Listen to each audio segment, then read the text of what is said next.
사랑과 은혜가 참으로 많으신 하나님 감사드립니다. 오늘 이렇게 또 새벽에 하나님의 말씀을 가까이 합니다. 주의 말씀을 가까이 할 때 이 세상 모든 것보다 놀라우신 하나님의 섭리와 인도하심이 우리를 이끄시는 그런 은혜를 발견하는 시간 되게 하여 주옵소서. 예수님의 이름으로 기도하옵나이다. 아멘. 이 시간에는 우리 찬양 이산지를 내게 주소서 함께 찬양하시겠습니다.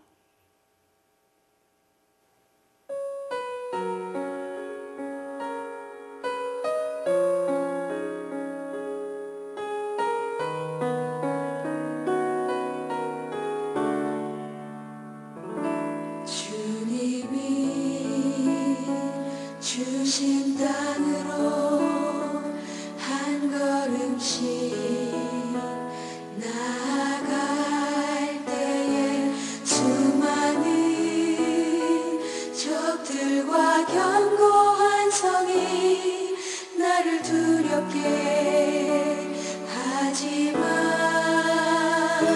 주님을 신뢰함으로 주님을 의지함으로 주님이 주시는 담대함으로 큰 소리 외치며 나아가네. 이 산지를 내게 주소서. 그날에 주께서 말씀하신 이제 내가 주님의 이름으로 그 땅을 취하리니. 이 산지를 내게 주소서. 그날에 주께서 말씀하신 이제 내가 주님의 이름으로 그 땅을 취하리니.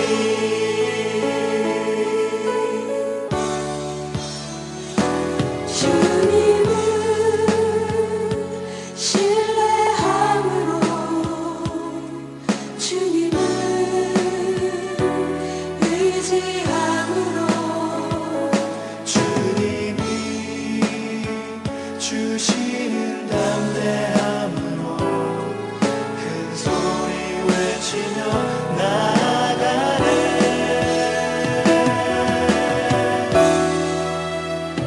이 산지를 내게 주소서.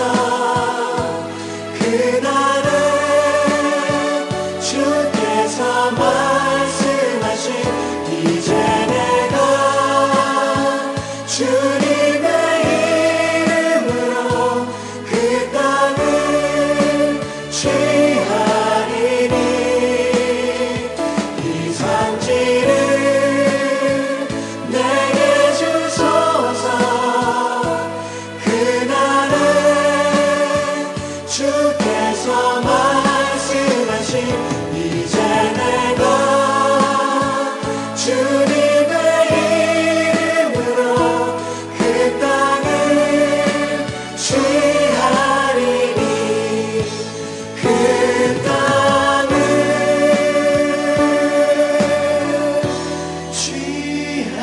취하리니.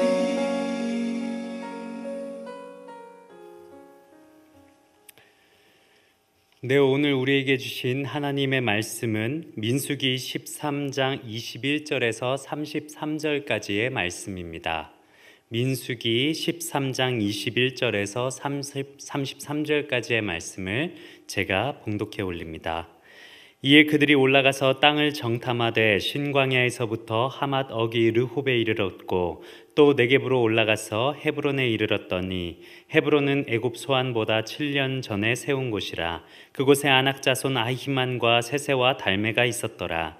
또 에스골 골짜기에 이르러 거기서 포도송이가 달린 가지를 베어 둘이 막대기에 꿰어매고 또 석류와 무화과를 따니라. 이스라엘 자손이 거기서 포도를 베었으므로 그곳을 에스골 골짜기라 불렀더라. 40일 동안을 땅을 정탐하기를 마치고 돌아와 바란광야 가데스에 이르러 모세와 아론과 이스라엘 자손의 온 회중에게 나와 그들에게 보고하고 그 땅의 과일을 보이고 모세에게 말하여 이르되 당신이 우리를 보낸 땅에 간즉 과연 그 땅에 젖과 꿀이 흐르는데 이것은 그 땅의 과일이니이다.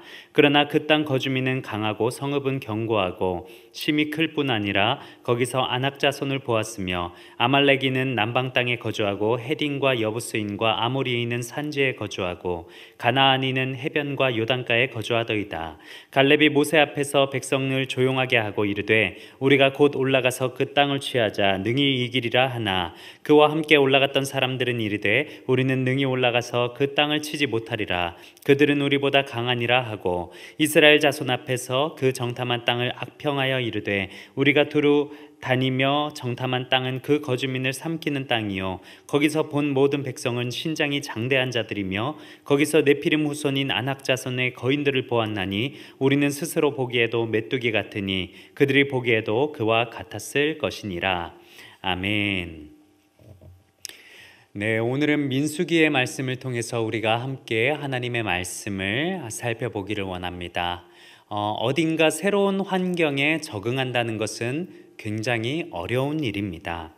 새로운 환경을 접하고 새로운 사람을 만나는 것에 대한 기대감을 가지고 있는 사람들 물론 역시 있습니다. 하지만 긴장감이 없진 않죠. 대부분의 사람들이 그럴 것입니다. 내가 새로운 환경에 적응해야 하고 그리고 그에 따른 새로운 사람들과 새로운 곳을 가야 한다는 것, 그것은 우리에게 쉬운 일만은 아닌 것 같습니다.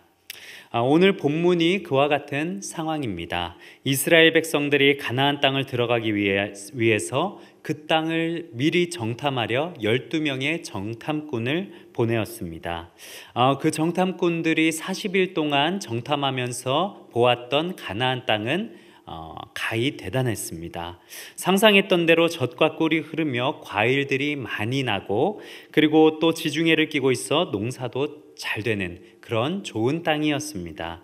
그런데 문제는 그곳에 아낙 자손이 살고 있었고 그리고 여러 강한 민족들이 살고 있었다는 것입니다. 아낙 자손은 여러분들도 아시는 골리앗의 후예, 골리앗이 그 아낙 자손의 후예였습니다.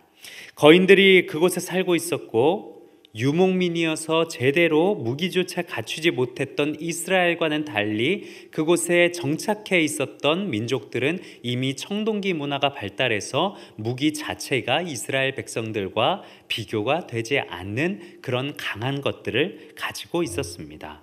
누가 보아도 이건 이기기 힘든 게임이었습니다. 가나안 땅이 또 지형이 그곳이 산지였기 때문에 쉽게 전쟁을 해서 승리하기 힘든 그런 땅들이 많이 있었습니다. 12명의 정탐꾼은 이러한 상황을 보고하였습니다. 젖과 꿀이 흐르는 너무 좋은 땅인 것은 사실이지만 그 땅의 거주민은 강하고 성읍은 견고하고 심이 클 뿐 아니라 거인족인 아낙 자손들이 살고 있었습니다. 그들은 우리보다 강합니다. 우리는 그들 앞에서 메뚜기와 같이 연약한 존재들입니다. 우리는 그 땅에 들어갈 수 없습니다. 사실 이 이야기를 우리가 접하면서 12명의 정탐꾼 중에 2명을 제외한 10명의 이 반대를 우리는 아무렇지도 않게 믿음 없는 자라 치부하고 생각해 왔습니다. 왜일까요? 당연히 이스라엘 백성들이 그 가나안 땅에 들어가서 승리할 것을 알았기 때문이죠. 믿음이 없는 10명에 대해서 우습게 여기면서 당연히 갈렙과 여호수아처럼 믿음을 가져야 한다, 이렇게 늘 다짐하고 살아왔습니다. 그런데 여러분, 사실 오늘 살아가는 우리의 모습이 우리가 늘 그렇게 다짐했던 것과는 다르게 10명의 정탐꾼과 같은 모습을 가지고 살아가고 있지는 않으신지요? 나의 뜻대로 되지 않는 상황과 환경 가운데서 여러분들은 하나님을 향하여 눈을 들으십니까? 아니면 내가 의지할 수 있는 누군가 혹은 무언가를 붙잡기에 바쁘십니까? 우리가 환경과 살아가는 삶의 모습이 어렵지 않을 때에는 하나님을 섬기는 것이 그다지 어렵지 않지만 우리의 삶의 환경에 어려움이 닥칠 때, 우리가 어떻게 하기 힘든 그런 곤란한 환경에 처해 있을 때 우리는 하나님을 더욱 의지하십니까? 아니면 우리의 경험과 생각과 나의 지인에 의존하십니까? 어떤 책의 제목은 이렇습니다. 가장 어려운 결단, 맡김. 우리가 우리의 인생을 하나님께 맡겨드리는 것이 사실 믿음인데 그것이 우리에게 있어서 가장 어려운 결단과도 같다는 것이죠. 우리가 신앙을 가지고 살아간다고 하지만 사실 우리가 오늘날 살아가는 경험에 빗대어 보았을 때 상식적으로 이해할 수 있는 범위를 넘어서게 된다면 우리는 어떻습니까? 불안감에 휩싸이게 됩니다. 보이지 않는 미래에 불안해하며 사방을 둘러보며 해결책을 찾아냅니다. 우리의 힘으로요. 나의 경험과 상식을 벗어난 범위에서 우리는 하나님을 의지할 수 있는지 우리는 자문해 봐야 할 것입니다. 불가능한 상황 가운데서도 하나님을 의지할 수 있는 그 믿음이 진정한 믿음이니까요. 우리의 살아온 삶을 돌아보았을 때 그러한 절대적인 믿음을 가지는 것이 쉽지는 않기 때문에 우리는 10명의 정탐꾼과 같은 연약한 사람임을 인정해야 하지 않나 싶습니다. 우리가 살아가는 삶의 모습을 본다면 사실 굉장히 똑똑합니다. 배운 것도 많고 가진 것도 많고 경험한 것도 많이 있습니다. 하나님으로부터 굉장히 많은 축복을 받은 세대라고 볼 수가 있죠. 그런데 사실 그러한 삶의 환경이 때때로 하나님과 우리 사이에 가로막는 벽이 되진 않는가 생각해 보신 적 있으십니까? 우리가 아는 것이 많기에, 경험한 것이 많기에 상식적으로 합리적으로 내가 이해가 가지 않는다면 믿음을 가지기 어려운 그런 시대입니다. 내가 경험하고 봐온 것에 의존하면서 그 이상 우리의 삶을 이끄시는 기적적이고 놀라우신 하나님의 섭리하심을 우리는 온전히 의지하지 못하는 시대에 살아가고 있죠. 그런데 여러분, 우리가 바람을 볼 수가 있습니까? 바람을 눈으로 볼 수는 없습니다. 하지만 바람이 실존하지요. 햇빛을 우리는 볼 수가 있습니까? 그게 해로부터 나온다는 것은 알지만 햇빛을 볼 수는 없지요. 우리가 눈으로 볼 수는 없지만 실제하는 것들이 있다는 것입니다. 그 무엇보다 가장 확실히 실제해온 것은, 그리고 지금도 실제하며 앞으로도 실제할 것은 우리를 향한 하나님의 사랑인 줄로 믿습니다. 그 사랑의 증거로 예수 그리스도를 우리를 위해 보내셨습니다. 그리고 고난 당하게 하셨고 십자가에 못 박히게 하셨습니다. 그리고 부활하셔서 하나님과 우리 사이에 화해의 다리가 되신 그분의 사랑이야말로 우리의 눈으로는 보지 못했지만 성경에 나와 있는 말씀을 통해서 우리가 믿는 실제인 것입니다. 갈렙과 여호수아 또한 그런 불안한 마음이 없었을까요? 아니요, 있었을 것입니다. 눈으로 보기에, 내가 지금 경험하고 있기에, 내가 상식적으로 생각했을 때 상대가 되지 않는다고 당연히 생각했을 것입니다. 갈렙과 여호수아도 눈으로 볼 때에는 절대로 이길 수 없는 안악 자손들이었지만 갈렙과 여호수아는 자신의 경험과 시선을 넘어선 하나님의 말씀을 의지하였습니다. 이스라엘 백성들을 애굽으로부터 해방시키고 가나안 땅을 예비해 놓으신 하나님의 말씀을 자신의 경험과 지식보다 더욱 의존한 절대 믿음이었던 것이죠.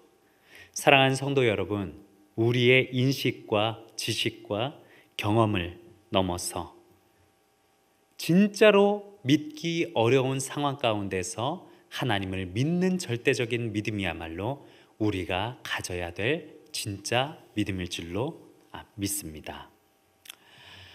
나이아가라 폭포에 줄타기를 잘하는 서커스 단원이 줄타기 시범을 보이고 있었고 많은 사람들이 구경을 하고 있었다고 합니다. 미국과 캐나다 사이에 튼튼한 금속줄을 쳐놓고 서커스 단원이 줄타기를 시작했습니다. 사람들은 조마조마하며 구경을 했고 무사히 줄타기를 여유 있게 마치자 박수를 치며 좋아했습니다. 줄타기를 마친 후 서커스 단원이 사람들에게 물었습니다. 여러분, 제가 여러분 중에 한 명을 어깨에 올린 후에 줄타기를 한다면 성공할 수 있을까요? 사람들은 여기저기서 할 수 있을 거라고 환호하며 대답했습니다. 그러면 누가 제 어깨에 타보시겠습니까? 순간 정적이 흘렀습니다. 누구도 나서지 못하고 옆 사람의 눈치만 보고 있었습니다. 그때 한 소년이 손을 번쩍 들며 대답했습니다. 제가요, 제가 하겠습니다. 소년을 어깨에 태우고도 서커스 단원은 여유 있게 줄타기를 마쳤고 사람들은 더 환호하며 박수를 쳤습니다. 소년에게 사람들이 물었습니다. 얘야, 무섭지 않았니? 어떻게 어깨에 탈 수가 있었어? 소년은 웃으며 대답했습니다. 전혀 무섭지 않았어요. 저분은 제 아버지시거든요. 사랑하는 여러분, 우리도 예수 그리스도를 믿고 의지하지만 그분과 함께 믿음으로 삶을 살아내는 데 있어서 얼마나 주님과 함께 동행하고 계십니까? 우리가 아버지라고 믿는 그분을 향하여 더욱더 우리의 믿음을 드렸으면 좋겠습니다. 믿을 수 있는 상황에서만 하나님을 믿고 믿을 수 없는 상황에서는 나의 지식과 경험을 의존하는 것이 아니라 나의 삶을 여태까지 인도하셨고 앞으로도 선하게 이끄시는 하나님을 더욱더 의지하시는 여러분들 되시기를 소망합니다. 우리가 진정한 믿음, 진짜 믿음을 하나님 앞에 드릴 때 하나님께서는 우리에게 기묘하고 놀라운 하나님의 방법들을 통해서 우리 삶을 이끌어 주실 줄로 믿습니다. 이렇게 오늘도 하나님을 의지하며 하나님과 하루를 동행하시는 여러분들 되시기를 예수님의 이름으로 축복합니다. 기도하겠습니다. 사랑과 은혜가 참으로 많으신 주님, 우리가 경험하고 우리가 지식적으로 아는 그 한계를 넘어서 이 세상의 모든 만물을 창조하시고 그 모든 만물 중에서 우리를 가장 사랑하신다 말씀하시는 하나님을 의지하며 오늘 하루도 살아내기를 원합니다. 믿을 수 없는 상황 가운데서 하나님께 더욱더 우리의 믿음을 드리는 진정한 신앙인이 될 수 있도록 주여 붙들어 주옵소서. 예수님의 이름으로 기도하옵나이다. 아멘.